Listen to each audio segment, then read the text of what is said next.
করা হয় নেক্সট চুক্তি না হওয়া পর্যন্ত আমরা আহ্বান জানাচ্ছি যে নবনির্বাচিত পশ্চিমবাংলার সরকার খুব খুশি হয়েছে নির্বাচিত হয়েছেন, দয়া করে বিভাজনের রাস্তা তৈরি করবেন না, দয়া করে অযথা এমন বক্তব্য বাংলাদেশের বিরুদ্ধে দেবেন না যা বাংলাদেশের মানুষ আপনার বিরুদ্ধে গিয়ে হাজিরা।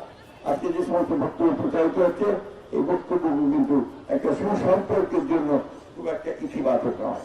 তাই আশা করবো যে তারা যেন সুসম্পর্ক তৈরি হয়, তার জন্য তাদের বক্তব্য এবং কাজের মধ্যে দিয়ে তারা সেটা প্রমাণিত করবেন, এটাই আমরা আশা করি। সব শেষে ফরাক্কাবাদ শুধু নয়, শুধু গঙ্গা নয়, তিস্তা নয়, সমগ্র নদীগুলো যে উজান থেকে এসছে এগুলো আমাদের জীবন, আমাদের মানুষের জীবিকা। আজকে এই নদীগুলোর মধ্যে হিস্সা আমরা চাই। আমরা চাই যে আমাদের জনগণ ঐক্যবদ্ধ হয়ে তারা তাদের হিস্সাগুলো আদায় করবে।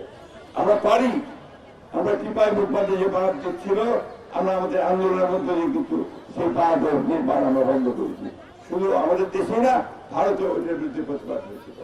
তাই বন্ধুগণ, আসুন এখন আমরা সবাই ঐক্যবদ্ধ হই, আমাদের জাতীয় স্বার্থে আমরা যেন এক হয়ে আমি আহ্বান জানাবো আমাদের সমস্ত রাজনৈতিক দলগুলো, সমস্ত শক্তিগুলো, দেশপ্রেমিক শক্তি এক হয়ে আমাদের এই নদীর হিস্সা আদায় করা, কয়েকটা হিস্সা আদায় করা, অন্যান্য জাতীয় স্বার্থের আদায় করার ব্যাপারে আমরা ঐক্যবদ্ধ থাকতে পারি।